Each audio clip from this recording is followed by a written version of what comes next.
warahmatullahi wabarakatuh. Sampurasun.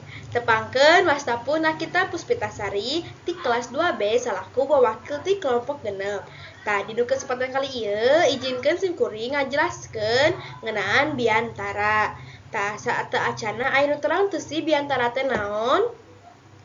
Biantara atanapi pidato nyaeta nyarita hareupeun bararea dina raraga nepikeun informasi sarta hal-hal nu kaitung penting dipikanyaho ku batur.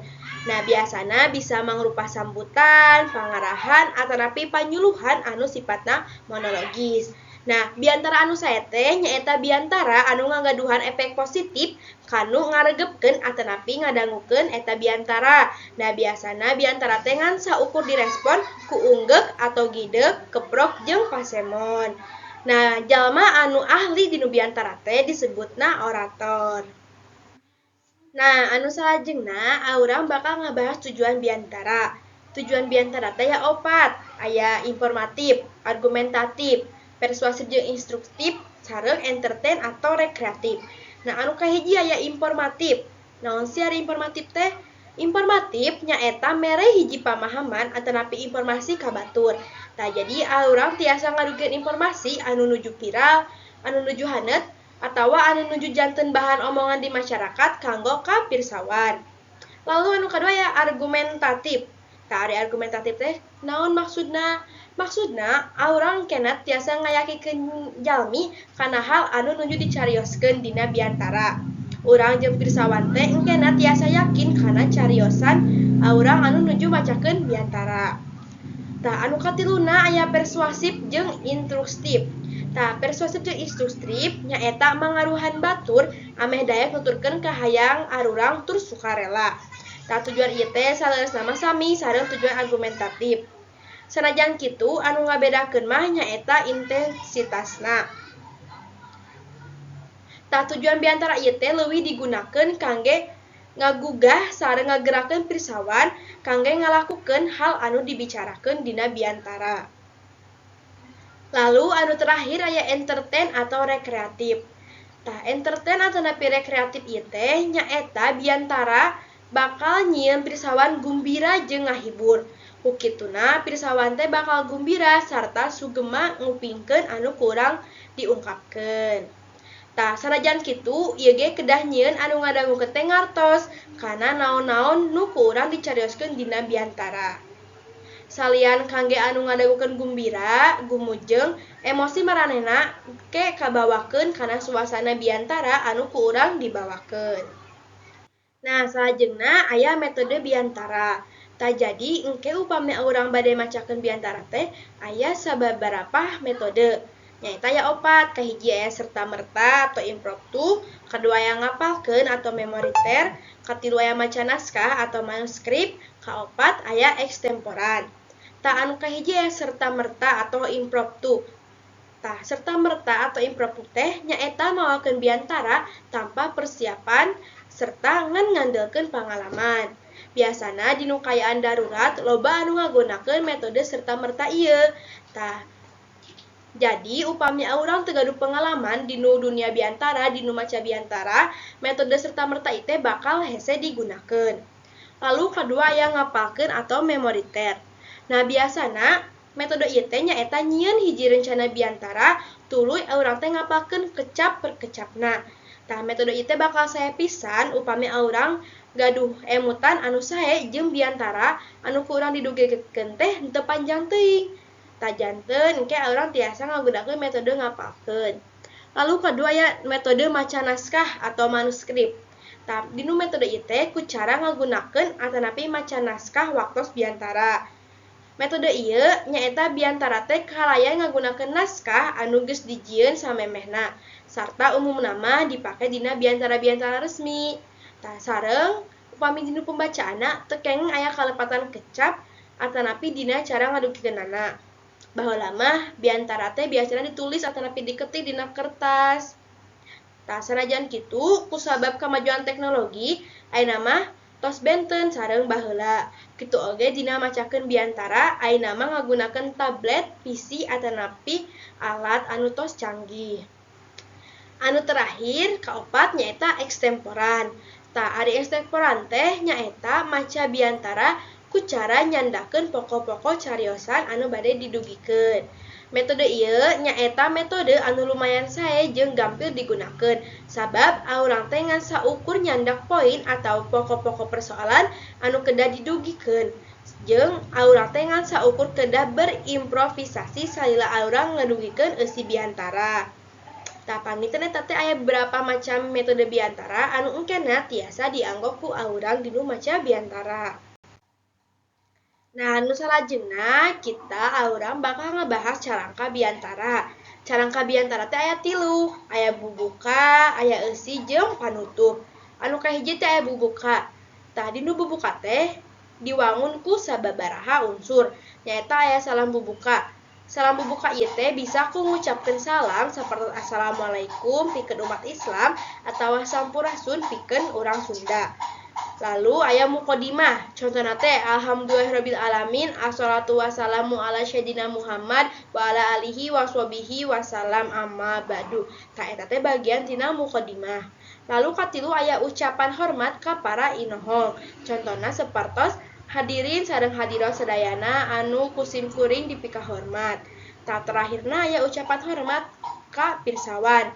Tah ucapan hormat ka pirsawan contohna hatur nuhun ka panata acara anu parantos masihan waktos kasim kuring kanggo ngadugikeun sababaraha hal anu dinu kesempatan ieu.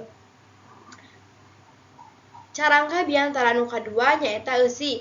Tah eusi biantara teh mangrupa bagian anu pepentingna dinu biantara.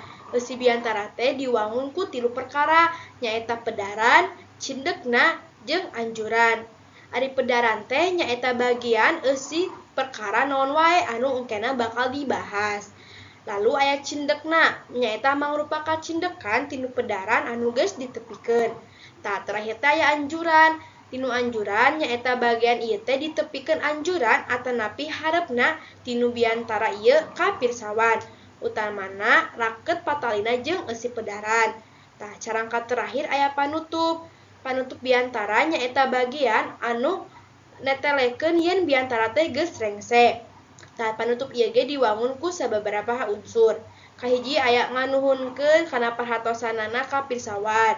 Contohna hatur nuhun ka sadayana hadirin anu parantos ngadangukeun. Mugia biantara ieu sing aya mangfaatna. Tah lalu anu kadua teh aya menta dihampurat tina kakurangan nu aya dina biantara.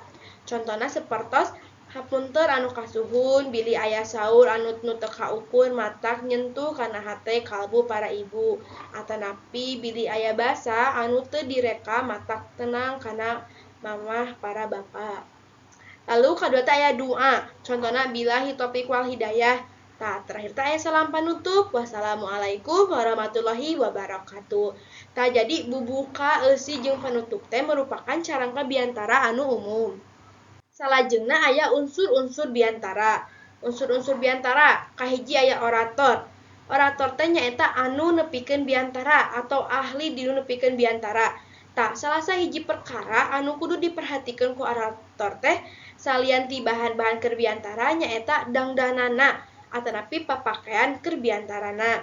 Kaayaan pakaian eta teh mangaruhan keur engke kana anjeunna dinu hasil biantara. Aya sababaraha perkara ngeunaan pakaian anu kudu diperhatikeun ku urang lamun rek maca biantara. Lalu kadua aya bahan biantara.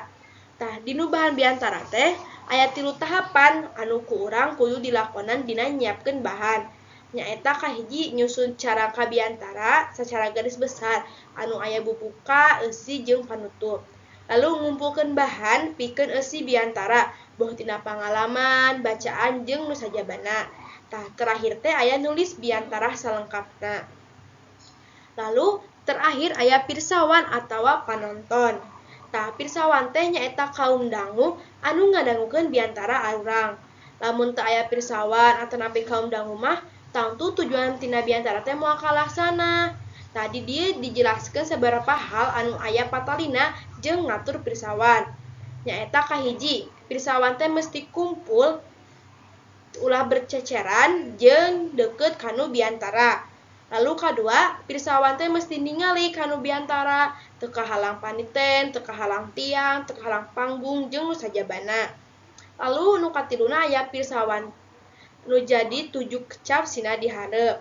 Nu terakhirna pirsawan mesti rada anggang atau carang jeung papadana lamun urang ngarepkeun pirsawana wanian. Lalu ayeuna aya contoh-contoh biantara. Contoh-contoh biantara teh aya 4. Kahiji aya biantara kanagaraan, aya biantara ngabagayakeun poe sajarah, terus biantara pambangkit sumanget, jeung biantara pangbagea acara atanapi event. Tah ayeuna urang bahasnya hiji-hiji naon wae sih contoh-contoh biantara teh. Anu kahijina aya biantara kanagaraan. Tah biantara kanagaraan nyaeta hiji wawancara atanapi pidato anu ngupayakeun pamikiran anu lega kana kanagaraan. Anu mana tiasa ngomongkeun kana kaayaan, pangaruh jeung pangaluas ka masyarakatna. Contohna bisa ngupayan kaayaan ka masyarakatan, pamikiran anu lega jeung kagiatan sosial. Nah, lalu kadua aya biantara ngabageakeun poe sajarah. Nyaeta biantara anu bisa ngabageakeun informasi anu sae pikeun ngajelaskeun sajarah atanapi kegiatan anu penting anu aya di negara urang. Lalu aya biantara pambangkit sumanget. Tah biantara ieu teh nyaeta wawancara atanapi pidato anu ngajelaskeun hal anu bisa nyumandikeun sumanget atanapi semangat di masyarakat. Nah, biasana biantara ieu teh ngandungan kata-kata anu ngainspirasi, terus aya pemikiran positif jeung nilai-nilai anu bisa ngajadikeun semangat ka masyarakat. Nah, nu terakhirna aya biantara pangpagea acara atanapi event. Nah, biantara ieu teh biasana dijadikeun pikeun ngumumkeun atanapi ngabagi informasi ngeunaan acara atanapi kegiatan. Tah anjeunna tiasa ngomong ngeunaan anu bakal diadakeun, pangaruhna jeung sejen. Nah, anu salajengna aya wanda biantara. Wanda biantara teh ieu aya 6. Kahiji aya ceramah, terus kadua aya pamapag atau sambutan, aya pedaran atau bahasan hiji pasualan, terus aya natar atau upgrading, aya laporan jeung kampanye atau propaganda. Tah kahiji teh aya ceramah. Ceramah nyaeta biantara anu tujuanna keur mapatahan atanapi masihan nasehat kanu ngadangukeun. Ceramah teh tiasana dilaksanakeun iraha wae, teu aya rukun sareng syaratna, teu gaduh tempat khusus kanggo pelaksanaanna. Waktuna ge teu aya watesan jeung saha wae tiasa dakwah. Lalu kadua aya pamapag atau sambutan. Tah, pamapag atau sambutan nyaeta biantara anu ditepikeun dina hiji acara kagiatan atanapi kajadian anu tangtu anu bisa digawe ku sawartara urang jeung wayahkeun kawates sacara gonta-ganti. Lalu katilu aya pedaran atau bahasa hiji pasualan. Nyaeta biantara anu eusina ngajentrekeun tur medar hiji objek, prosesna, tujuanna, jeung gunana anu ditujukeun pikeun ngajembaran pangawe anu ngadangukeun. Nu kaopatna aya natar atawa upgrading. Dina perkawis organisasi nyaeta kanggo ngaronjatkeun mutu organisasi sareng anggotana. Lalu aya laporan. Nyaeta biantara anu eusina nyaeta ngalaporkeun hiji pancen atanapi kegiatan. Tah, anu terakhirna aya kampanye atau propaganda. Tah, kampanye nyaeta biantara anu tujuanna meunangkeun pencapaian pangrojok. Usaha kampanye tiasa dipigawe ku perorangan atanapi sakalompok jalmi anu terorganisir kanggo ngalakukeun pencapaian atau proses dina ngajieun kaputusan dina hiji jumplukan. Tah, kampanye biasa oge dipigawe guna mangaruhan atau ngahambat atau ngabelokeun pencapaian. Tah, panginten sakitu wae penjelasan ngeunaan biantara. Hatur nuhun kana perhatosan sadayana. Semoga informasi ieu tiasa bermanfaat kangge urang sadayana. Singkuring na kita izin pamit. Wassalamualaikum warahmatullahi wabarakatuh. Dadah.